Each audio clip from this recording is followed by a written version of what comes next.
নমস্কার বন্ধুরা, সুপ্রভা গ্রিনারিতে তোমাদের সবাইকে স্বাগত। আমরা যে 10 কাঠা জমিতে শসা রোপণ করেছিলাম, আজকে 3 দিন থেকে 4 দিন মাল হারভেস্ট করার পরে গাছের বর্তমান কি পরিস্থিতি আছে সেটাই তোমাদের আজকে দেখাবো। টানা 4 দিন মাল তোলার পরেও গাছ কিন্তু ব্যাপক পরিমাণে সবুজ আছে। আর আমাদের এখানে গত 1 দিন 2 দিন মতো বৃষ্টি হয়েছে, তার পরেও কিন্তু গাছের এই গ্রোথ। আর তোমরা গিটে গিটে দেখতে পাচ্ছ যে জালি ধরেছে।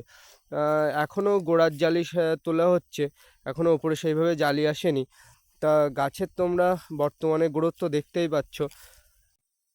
আমরা তো সবাই জানি অতিরিক্ত পরিমাণে বৃষ্টিপাত শসার জন্য খুবই ক্ষতিকারক, কিন্তু তার ফলেও 2 দিন বৃষ্টি হওয়ার ফলেও কিন্তু শসা গাছের কোনো তেমন ক্ষতি হয়নি। কিছু কিছু পাতা একটু হলুদ হয়েছে, কিন্তু তার জন্য পর্যাপ্ত পরিমাণে আমরা মেনলি এই গাছে স্প্রে করেছি রেডোমিল গোল্ড। আর তোমরা বর্তমানে জালি আর মেয়ে ফুল তো দেখতে পাচ্ছ কেমন পরিমাণে মেয়ে ফুল বেরিয়েছে।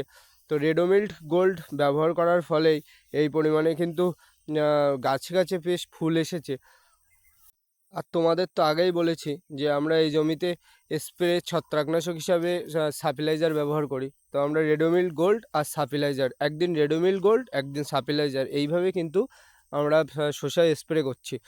আর গাছ তো এখন এইভাবে সবুজই আছে, কোনো অসুবিধে হয়নি। আর গাছ কিন্তু কোনো জায়গায় কিন্তু মানে গাছ ফাঁকা নেই কিন্তু। আর এখন গাছে ব্যাপক পরিমাণে জালিও এসছে। যেহেতু আমাদের এই শসা পুরো 10 কাঠা জমিটাই মাটিতে করা হয়েছে, তার জন্য বৃষ্টির ফলে কি হয়, জালির পচন ধরে। আর জালিগুলো এই যে তোমরা সোজা সোজা জালি দেখতে পাচ্ছ, জালিগুলো বেঁকে যাওয়ার চান্স থাকে। তো তার জন্য একটু ছত্রাকনাশক সার্টিলাইজার আর রেডোমিল গোল্ড যদি তোমরা ব্যবহার করতে পারো একদিন বাদে একদিন, তাহলে কি হবে, গাছের বৃদ্ধিটাও ভালো থাকবে।